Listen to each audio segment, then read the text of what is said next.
Hi students, our new topic is equivalent circuit of a 3-phase induction machine. So, what is a equivalent circuit? Why do we need to draw a equivalent circuit of any machine? Okay. So, we are dealing with a physical machine. Okay. Our induction motor is a physical machine. We cannot find out the parameters, the performance characteristics of a machine without knowing its equivalent circuit. So, what are the performance characteristics we have? They are efficiency. Okay, efficiency, you know, the output by input, right? Efficiency is output by input into 100 is percentage efficiency. So, this is one performance characteristics. So, in order to find out the performance characteristics, we need what are the losses in our machine. Okay, we need the amount of losses we are having in our machine. So, and we can find out the what power factor.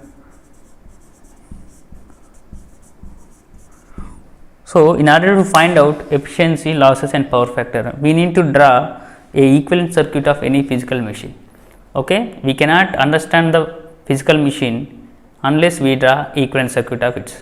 Okay, so how can we draw equivalent circuit? We have to replace our physical machine with our electrical components so that we can find out the losses and efficiency. So, what are the electrical components that we can convert a physical machine into its equivalent circuit? So, we do have three electrical parameters. They are resistance, inductance and capacitance, right? We have three electrical parameters into which any physical machine can be converted. So, by using these parameters we can draw any equivalent circuit of any machine. Okay. So, here we do not need to consider this capacitor here. So, we do not bother about capacitor, we only need resistor and inductor to model a physical machine. Okay. So, before that, as you are aware of equivalent circuit of a transformer, because the operating principle of induction machine and a transformer are same. So, we can understand the equivalent circuit of induction machine in a better way if you understand the equivalent circuit of a transformer. Okay. For that, I am going to consider a transformer. First, you are already know about the operation of transformer. Okay. I hope you know already. Our transformer is having two windings. One is primary winding,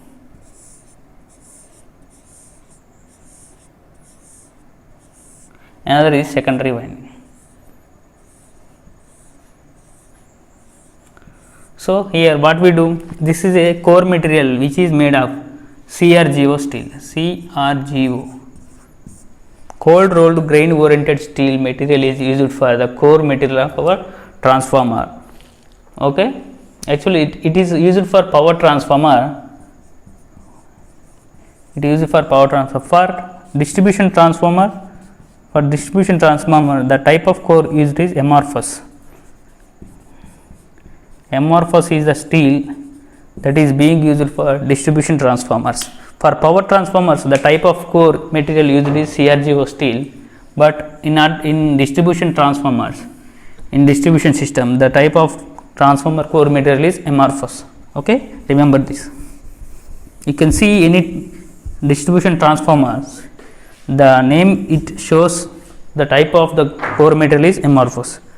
Okay, here we have a transformer which has primary winding as well as secondary winding. So, what we do, we excite the primary winding with AC supply, right? This is primary, my primary winding, this is my secondary winding, this is my transformer. Okay. Now, what I am going to do, I am going to excite our primary with AC supply. This is my AC supply. So, there will be a current in the primary, that is I1.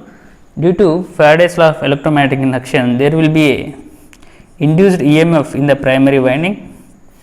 Okay. This primary winding will induce some voltage, that is E1, and this current when flows through the winding will induce some flux, right. So, the direction of flux can be found out by Fleming's thumb rule, that is, this is Fleming's thumb rule. Whenever I point my these curly fingers in the direction of current, this thumb finger shows the direction of our flux. or you can say in other words that when you point this thumb finger in the direction of current, these curly fingers will show the direction of flux. Okay, here I am showing the curly fingers in the direction of current, so that I can get the flux direction in the direction of thumb. Okay, the flux direction is downwards here, so the flux induced is in the downward direction here. This is the flux here in the core. Okay, this is the direction of flux. This is the direction of flux. Okay, now I supplied the primary with V1 and it get E1 in the primary side, and I got a flux in the core material. This flux links with the secondary winding that induces some EMF here. Okay, let me consider the turns number are N1 and N2. So, here there will be a secondary EMF, induced EMF in the secondary side, that is E2. Okay, and such that there will be a current in the winding. Okay, here this is the current in the winding. Okay, this is I2 here. If there is any load, our current will flow. Okay, and the terminal voltage is V2. Okay, till now we excited the transformer and there is two induced EMFs in the primary and secondary, and there is secondary current, and due to core material and due to the winding we get some losses in the transformer. To excite the transformer, we will use a shunt branch parameter here. Here we use a shunt branch. Okay,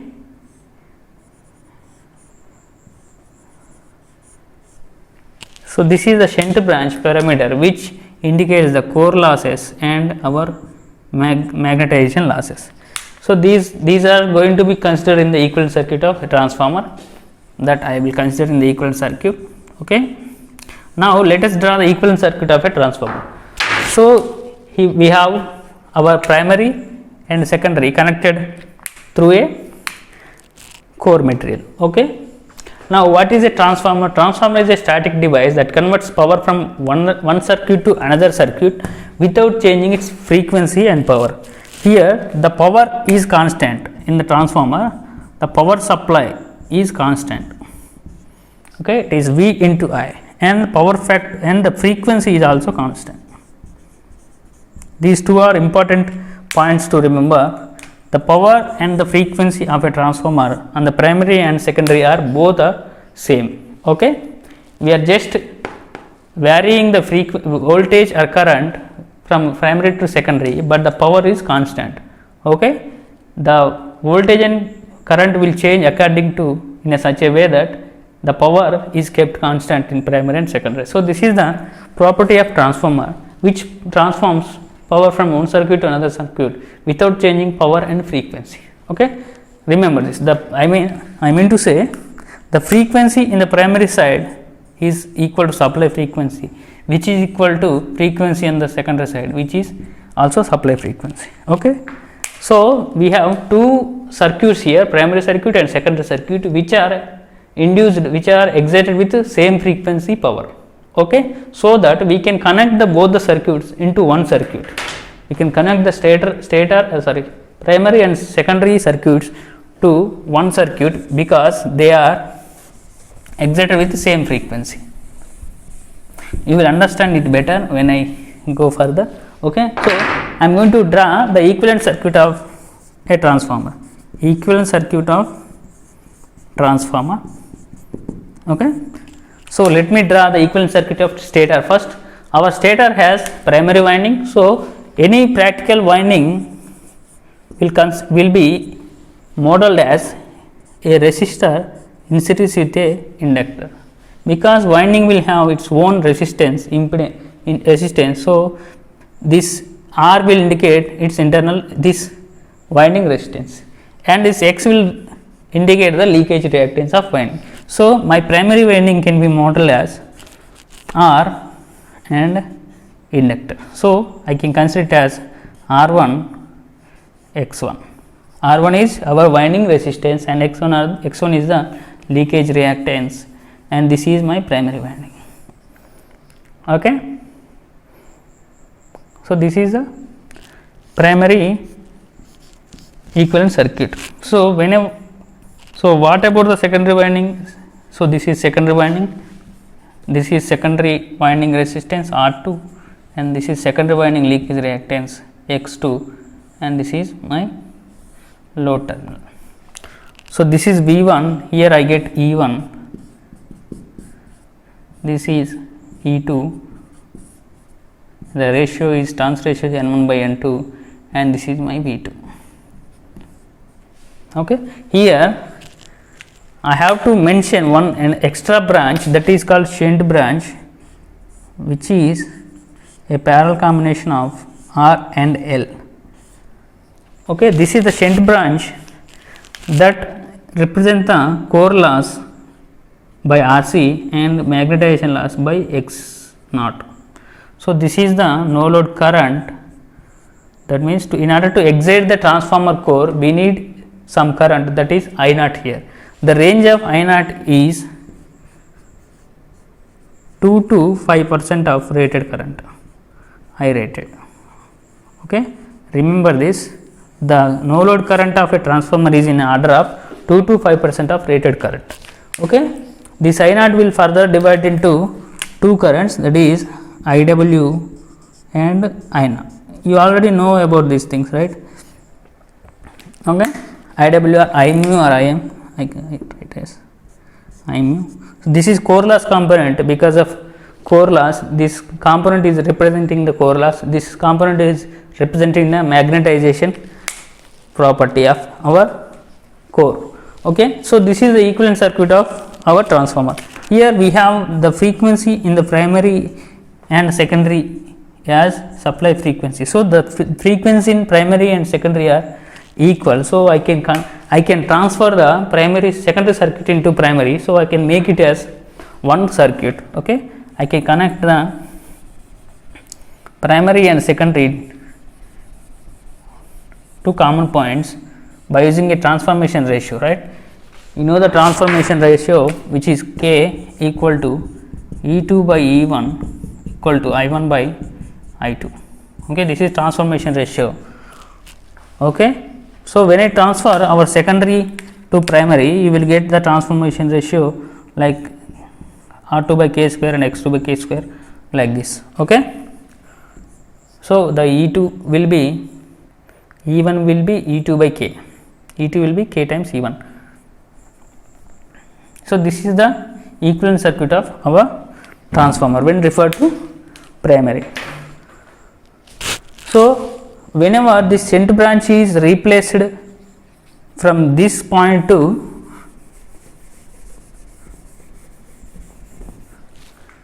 this point, if I change the shunt branch parameter to this point instead of earlier point, if the shunt branch is here, this circuit is called exact equivalent circuit of transformer. So here we consider our primary impedance is very less, so that the current flowing from the primary impedance and then it goes to our no load component here.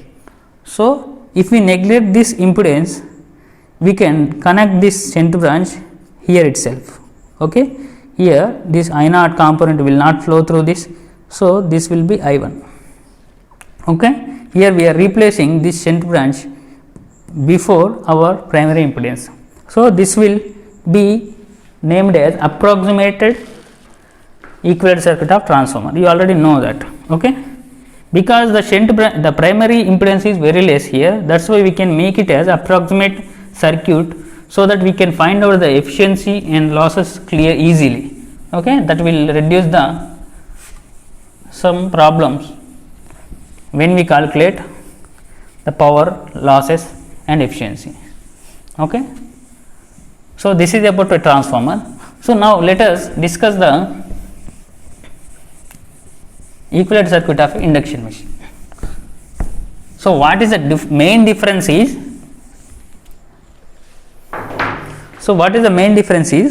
in our transformer the frequency in primary and secondary are equal, but when it comes to our induction machine, the frequency in the stator and the rotor are not equal.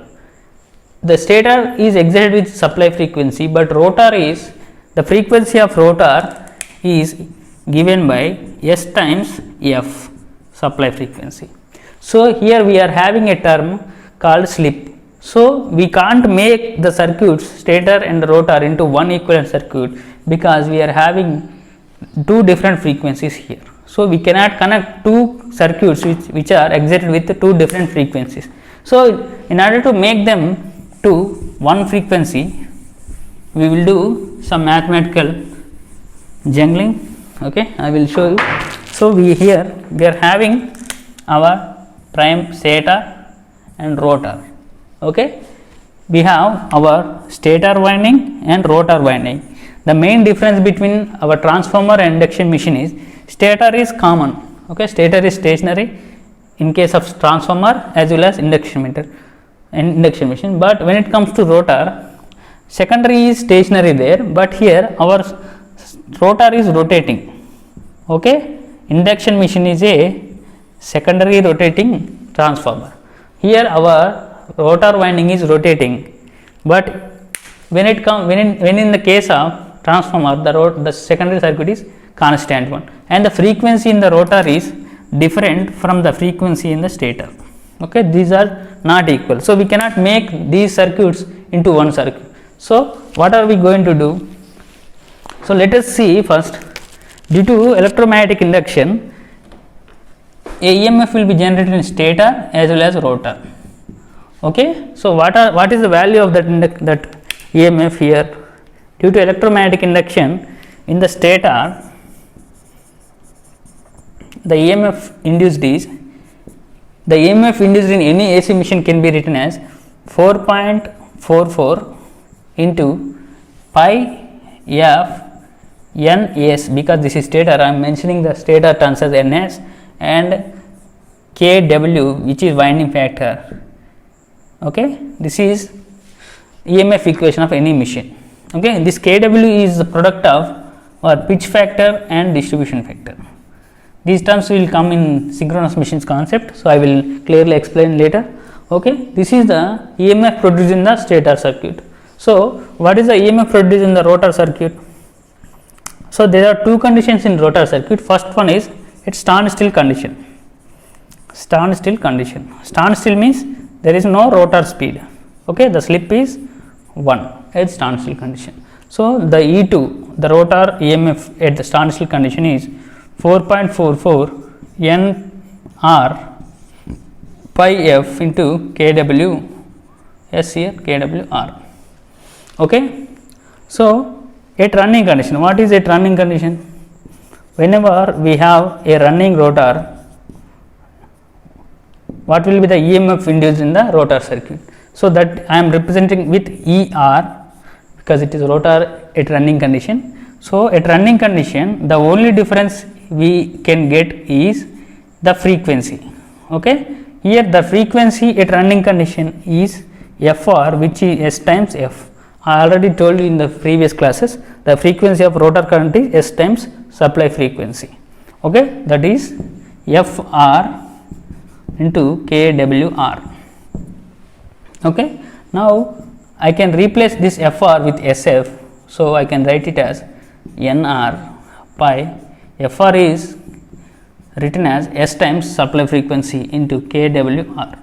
Okay, I am taking the S to one side, so I can write it as Nr pi Fs into kWr. Okay, this can be written as S times, this whole expression is equal to E2 at standstill conditions. You can see 4.44 Nr pi Fs, this is supply frequency, kWr and kWr. So, this term can be replaced with E2, because E2 is at standstill condition, the frequency of rotor is equal to supply frequency. I already told you. So, this combination can be written as E2. Okay.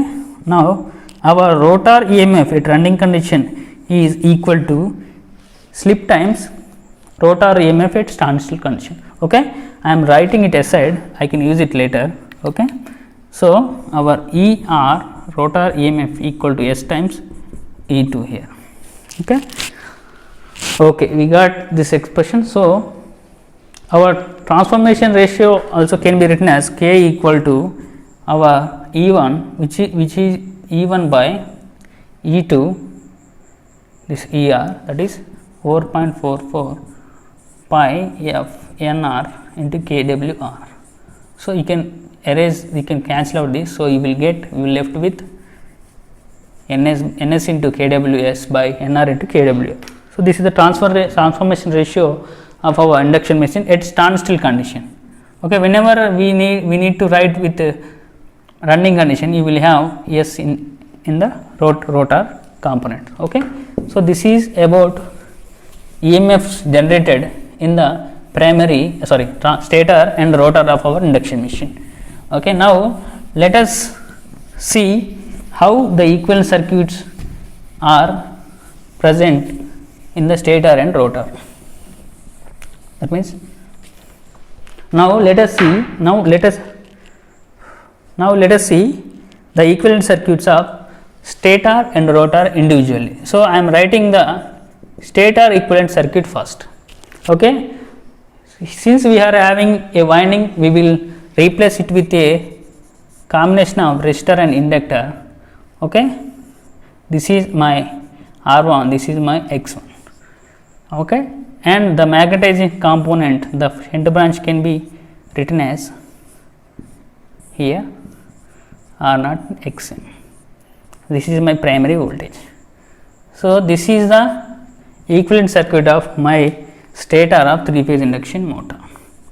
Okay, now let us see the current here I1, which is excited with a supply frequency. The frequency in the primary circuit is, the stator circuit is supply frequency. And one more thing here regarding the no load current of our induction machine. So what is the no load current range in case of transformer? It is around 2 to 5% of rated current, right? In order to excite a transformer which is having a core material, okay, our core offers low reluctance to our flex. Okay, S is reluctance here. In transformer, in case of transformer, we need less current to excite a core material which has low reluctance to flex. Okay, but when it comes to our induction machine, here we don't have core from primary to our stator to rotor, we have air gap. Okay, air gap has no medium to pass the flex from stator to rotor. That means our air gap offers high reluctance to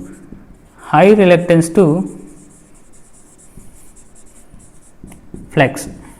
Okay, the air gap will offer high reluctance to flex. So the range of no load current for induction machine is I0 is in the range of 30 to 50% of rated current. Okay, in order to produce a pi flex, it takes in transformer 2 to 5% of rated current. But when it comes to induction machine, in order to get same flex, we will need 30 to 50% of rated current. So in order to establish flex in the air gap, we need more current compared to transformer when it establishes flex in the core.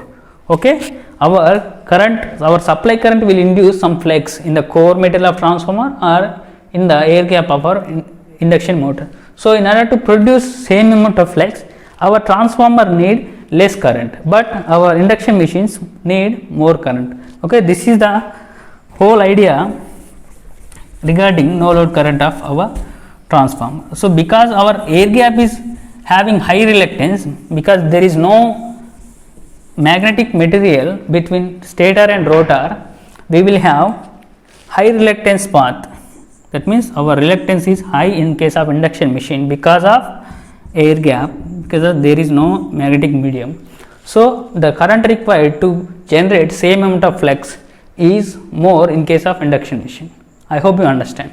Okay, so here this entire circuit can be replaced with Xm because R0 is very less compared to Xm. and here Xm in induction machine is much more greater than Xm in our transformer. That means the shunt branch magnetization component is in induction machine is much more greater than our shunt branch parameter of transformer. Okay, so I can replace this entire branch with only Xm because R naught is very less, and we have to consider this R naught again in order to measure the performance characteristics. Okay, for simplicity I am replacing R naught with just Xm. So this is the stator equivalent circuit of our induction machine. So let us discuss the rotor equivalent circuit. And you know that our rotor circuit is short circuited one. That means we have a resistor and inductor which are short circuited. This is a short circuit. Okay, and what is the voltage generated in the rotor side? This is ER, which is given as ER equal to S times E2. Okay, this is the voltage that is being generated at the rotor side under running condition. Now the thing is, what is the value of our resistor and here leakage reactance in the rotor side? So what is the leakage reactance expression? X2 equal to 2 pi F into L. Here F is supply frequency at standstill condition of rotor, at standstill condition. So what happens when running condition? If under running condition, the leakage reactance can be written as running X2R is 2 pi. Here because it is standstill condition, our rotor frequency is equal to supply frequency, but under running condition it is Fr, which is equal to S times Fs. Okay, so I can rewrite it as 2 pi F S times Fs into L. So S times 2 pi Fs into L. So this 2 pi Fs L equal to X2 here. So S times X2.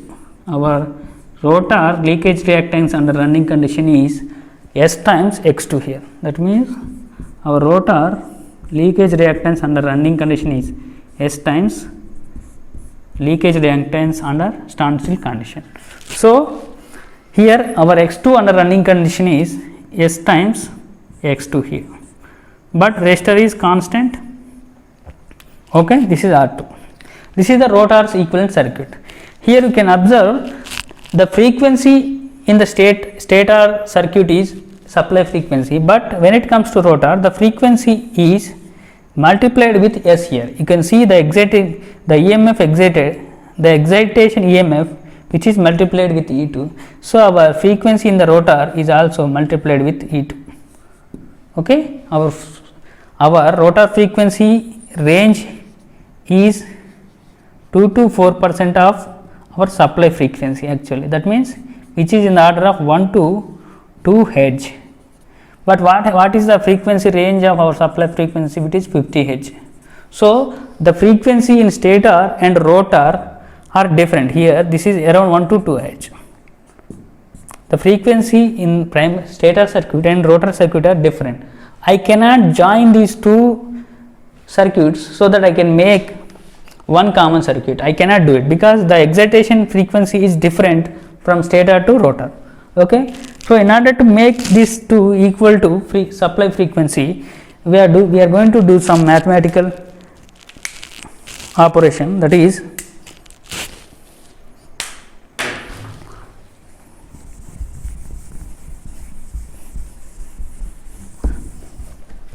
so here our leakage reactance is dependent of frequency. Because the frequency is different under running condition, we are having S term here. Okay, we are having S term in the excitation as well as in the leakage reactance. So I am writing the expression for rotor current, which is I2 here. So I am erasing this.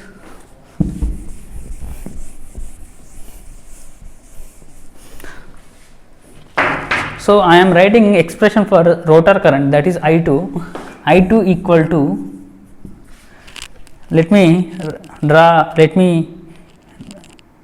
write the current formula, which is SE2, voltage source by impedance. Okay, here our voltage source is S times E2, okay, and impedance is, we have R and X here, so the impedance can be R square, R2 square plus SX2 square. Okay, this is the current expression for rotor circuit. So if I divide and multiply, if I divide numerator and denominator with slip S, so that will be S times E2 by S whole by R2 square plus SX2 square whole by S. If I take this, if I bring this S2 into root, that will be S square, right? So I cancel these two. This is E2 by R2 by S whole square plus Sx2 by S whole square. So this is the expression, and if I bring the S2 into the root, so this SS will cancel. So what is the resultant of our secondary rotor current? That is E2 by under root R2 by S whole square plus X2 square. So this is the current expression when I make some mathematical adjustments. Okay, earlier it was SE2 by R square plus Sx2 square under root. Here after some mathematical manipulations, I get E2 by R2 by S whole square plus X2. Here you can see our E2 is free from slip and X2 is also free from slip. Here I consider this as one component, that is R2 by S. Okay, so let me write down the equivalent circuit for this expression. Okay, that means I2 is having a voltage source of E2 here, so which is E2. So the impedance is having a resistance of value R2 by S and leakage reactance as X2. Okay, so this is the equivalent circuit for this expression. You can see our excitation and leakage reactance is free from slip here. So the frequency of our rotor circuit is now equal to supply frequency.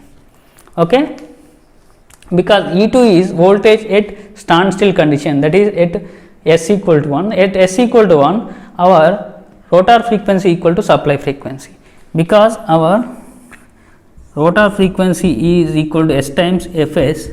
At S equal to 1, our rotor frequency equal to supply frequency. You already know. So now we are having our rotor frequency equal to supply frequency, so that I can connect our stator and rotor equivalent circuits to one equivalent circuit. Okay,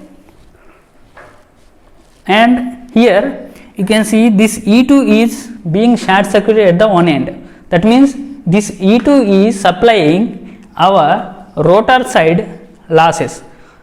In the transformer, our E2 is connected to, E2 is supplying V2 that supplies load. Okay, but in case of induction machine, our E2 is only supplying the loads on the rotor side. What are the losses on the rotor side? What are the losses here? Mechanical losses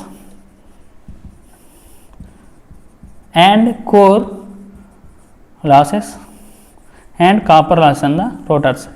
So this E2 is supplying these losses only. This is not providing any load. This is not useful for any load. It is only supplying mechanical losses and core losses, copper losses on the rotor side. Okay, so this is the point to remember. Now I can write this. Now let me consider this component R2 by S. So this R2 by S is is the equivalent of copper loss and the electrical equivalent of mechanical loss. Here this is the resistance component, that means it has to represent the copper loss.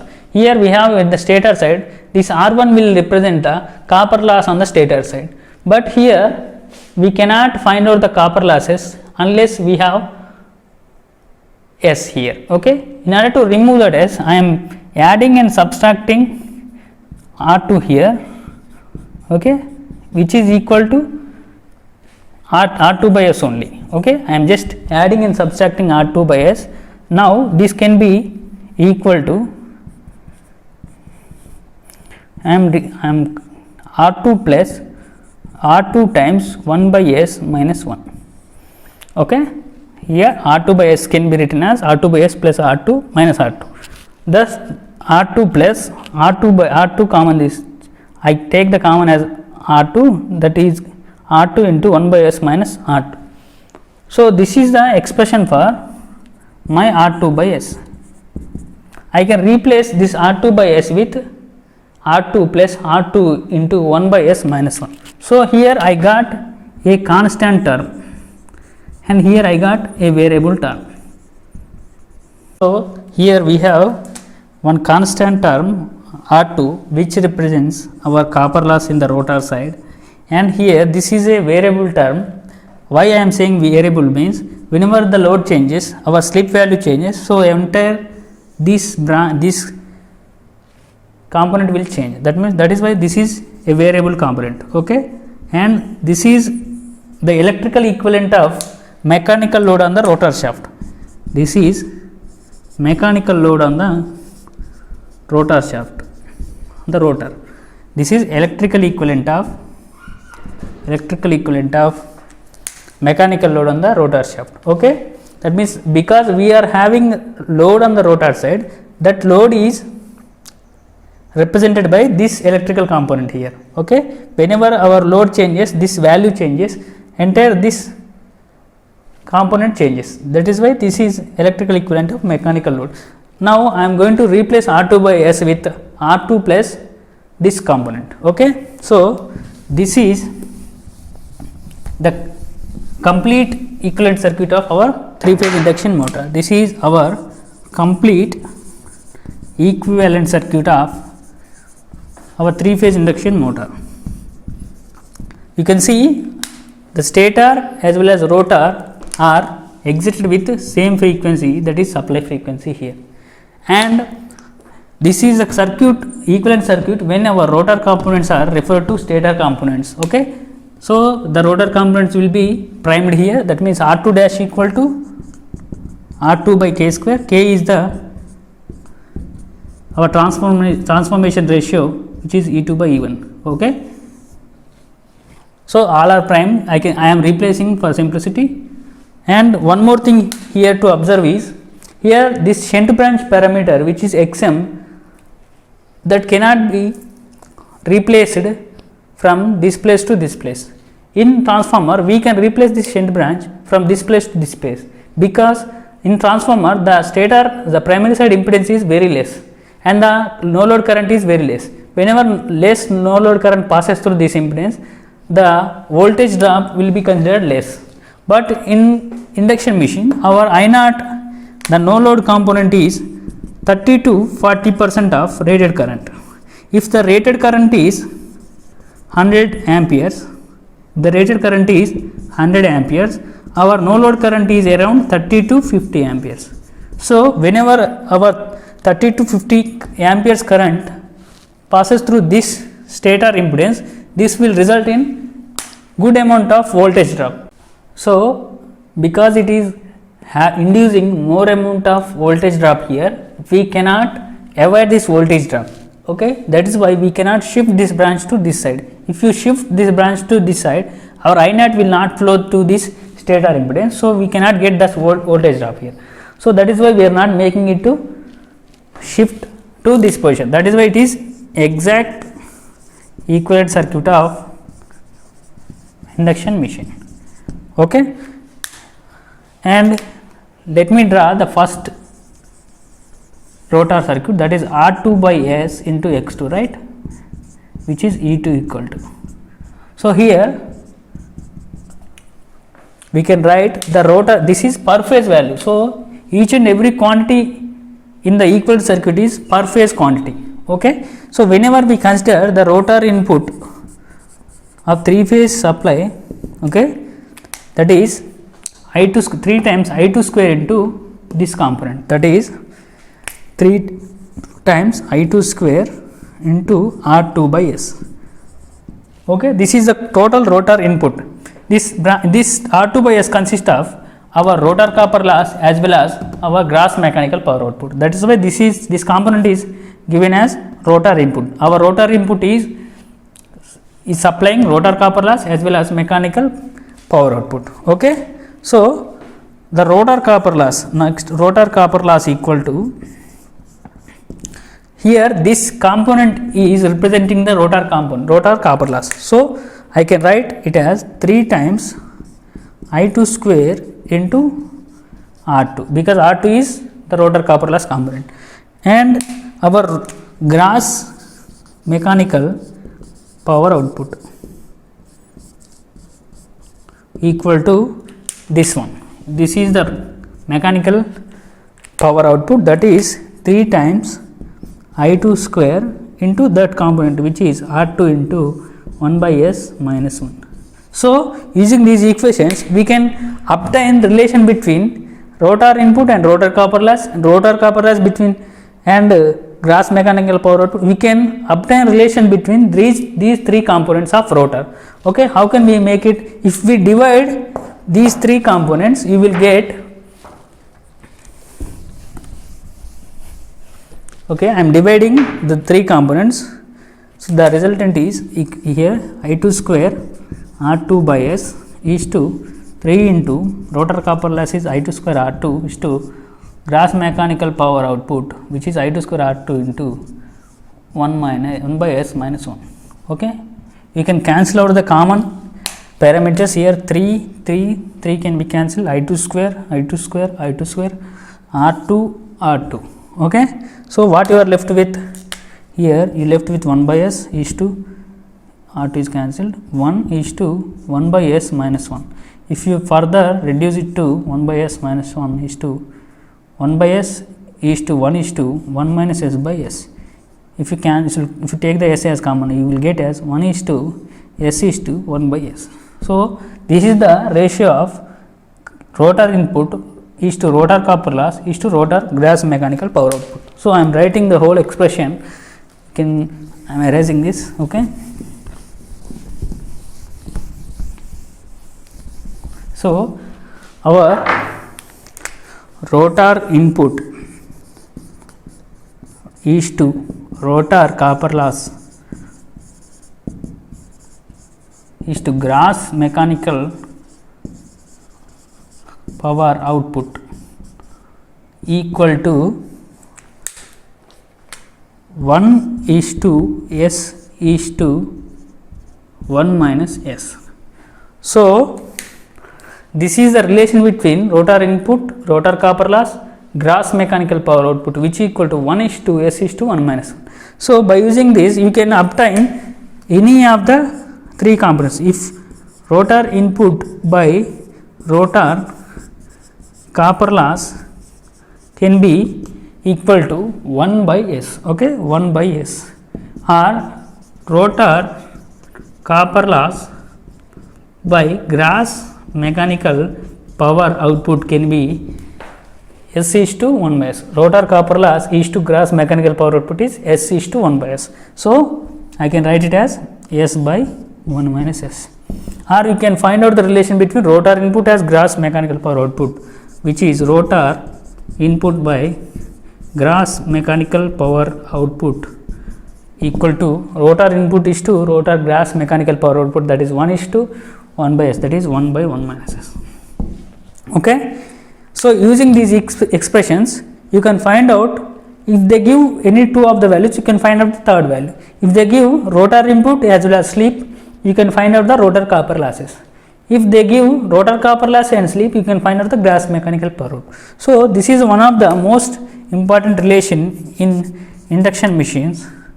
Okay, you will definitely see one question in any competitive exam of electrical engineering on this relation. Okay, so by writing this I am concluding the equivalent circuit of 3-phase induction machine. Okay, I hope you understand, right? Thank you. And we will do problems based on this expression so that you can better understand the relation between these 3 components. Okay, thank you.